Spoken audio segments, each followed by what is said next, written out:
to talk specifically about the impact of US Connects and urban growth plans on us.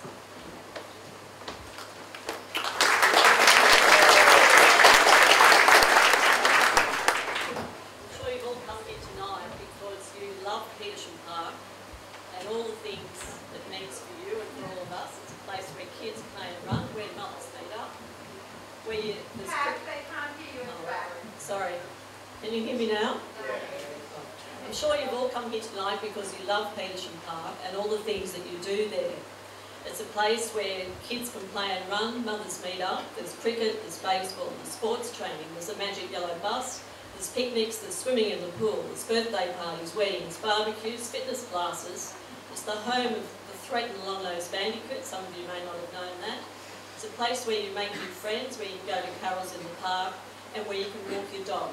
It's actually the heart of this community, and it's what makes us a community, because that's where we meet each other and begin to feel like we are living in a place where we know each other. It's still hard for people right at the back to hear you. You need to talk right into the microphone, please. Okay. There are two threats to Petersham Park. We feel we've made progress and some of those threats might be subsiding, but we say we need to be very careful. The first threat is WestConnex. 2 weeks ago, approximately, they said they've changed the route. It's no longer going to come along Parramatta Road at Petersham, and there's no longer going to be a tunnel entry-exit. Unfortunately, they've said that before. The route's been changed before. It was originally going to go where they now say it's going to go, back in 2009. For some reason, they abandoned it then. They've given no reason why they've changed the route. We don't know if it's because of some geotechnical problem, whether it's because of public opinion, or whether there is some other good reason they just don't want to tell us. Francesca told you we met with a fellow from Urban Growth last week in the park. He contacted us, said he wanted to meet us and talk to us about the park. We asked him about this change of route for WestConnex and said, no one knows the reason. Do you know the reason? He said, yes, I do, and I'm not allowed to tell you. And I said it would really help if you told us. We may not be so worried that you might change your mind again. He said, I know, but I can't tell you. It's that sort of behaviour from the government that leaves everyone uncertain and unsure, and we know now we cannot take anything for granted. If there is a tunnel entry-exit here, it will be a big thing, not just a couple of ramps. Over at St Peter's, they're going to build a tunnel entry-exit there. To build that, they're going to use all of Tempe Tip, which is 3 times the size of Petersham Park. They're going to take 80 houses off people and demolish them to widen roads and build this interchange. They're going to take 11 metres off the side of Sydney Park. They're going to take part of Simpson Park, and they're going to take part of Camdenville Park. An interchange is a big thing, and it's going to take up a lot of space, and probably all of Petersham Park and more. You have to make sure you let this government know that you do not want a tunnel entry exit on Petersham Park, and for all the other reasons, we'll also urge you to say you're against WestConnex generally. The other big threat to Petersham is urban growth, and 3 weeks ago we were shown a map of exactly where they want to put high-rise in Petersham. Again, we had a meeting with Urban Growth in the park, this same meeting last Thursday, at their request, not ours. We said we don't want 25-storey high-rise. He said, well, where did you get that? We said, well, from your own document.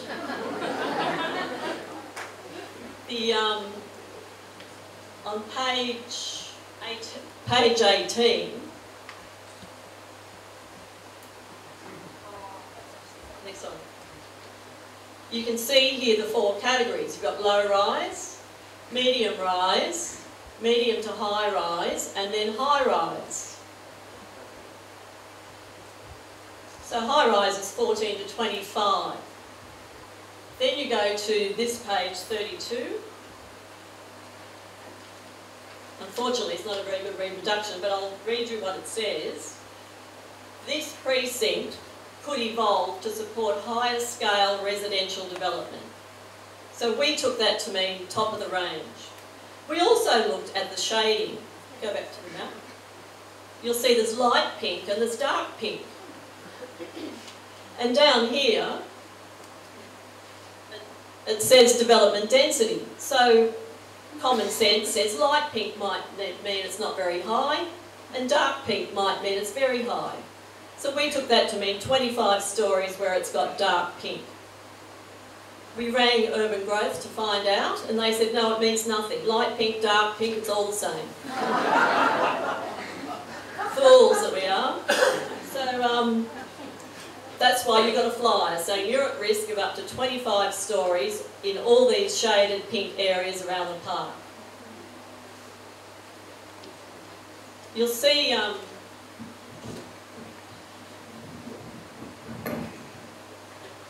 our meeting with Urban Growth last week, we said, how many stories is it? He said, it's not 25.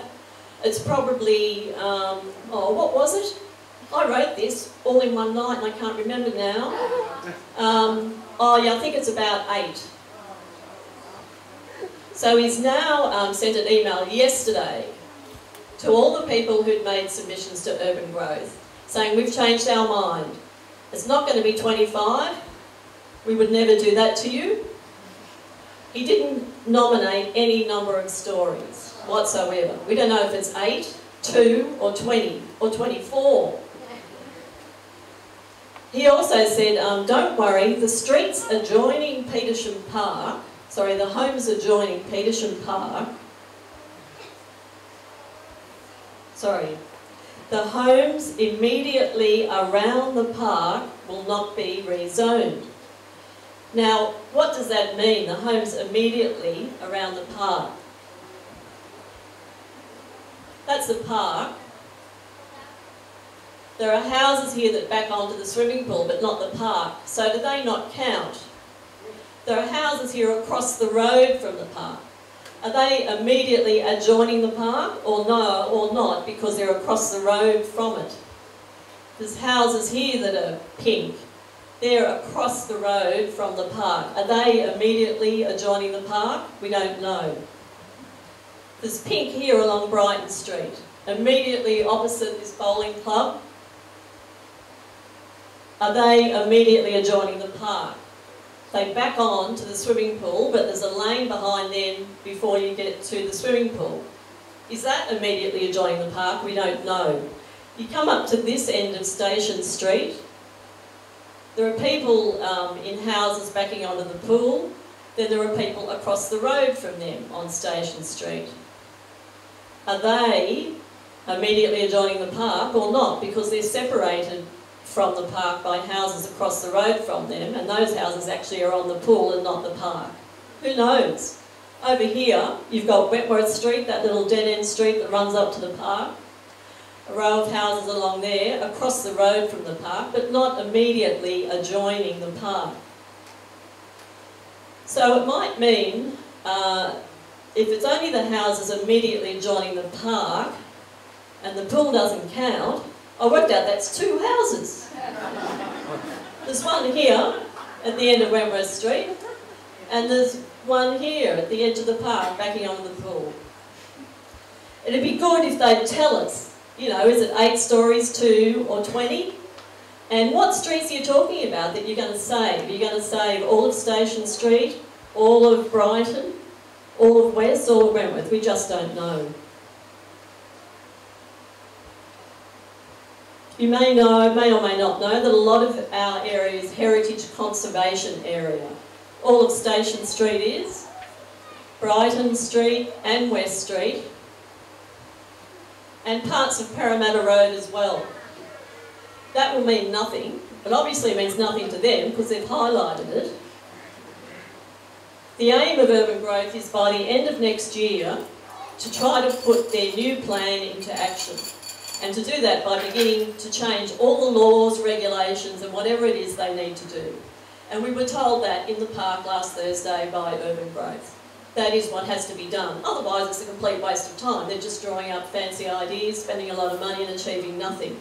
The next step at the end of next year will be statutory change to enable them to do all this. Urban growth won't have the power to take your house off you. Some people are worried about that. The government always has power to take your house to build a road, but not to build a block of apartments. So you might think we're safe. All I have to do is say no to that developer who comes knocking on my door offering me 3 times the value of my house. Hopefully everybody would do that and stand firm, and we could keep our little suburb the way it is. But once one person gives in, and then another, it's all over for all of us. It would be nice to think that that won't happen, but it does happen, and it has happened. Some of you don't know this, but on West Street, in a heritage conservation area, there is a row of buildings along here. There's the old sports medicine centre right next to the park. Then there's a little block of flats, 4 flats. Then there's a freestanding building. Then there's 2 little semis, single-storey semis. And then on the corner of West Street and Brighton Street, there's a car park. Well, someone has slowly, over the years, bought up all of those properties. He's then applied to council to build a 4-storey block of apartments and has been given approval to do that. There'll be 54 units built on that strip of West Street in our heritage conservation area. All those buildings are now empty. Any people who were occupying them have left. They've been gone for a while. But nothing's happening. There doesn't seem to be any building started. No one seems to know why. But one question is it because he's got wind that he might be able to build 8 stories, or 10, or 20, or 22, and he's just going to wait and do something even worse on that spot of land? What Urban Growth wants to do to us, that's on this side and the other side of Parramatta Road, is put 9% of the entire growth on the Parramatta Road corridor. So all the way from Parramatta to Camperdown, they've chosen to put 9% of that growth just on us in this area. You all know the streets are already blocked. There's no schools, there's no preschools. That's the only green space we've got of any significance. There's a wonderful little heritage area here, beautiful houses, great diversity. And all of that, they just want to demolish and turn into high-rise. We are already doing our bit. Down here, beside the canal over in Summer Hill, the old flour mill, you may or may not know, is being redeveloped. They're already in the process of building 300 apartments.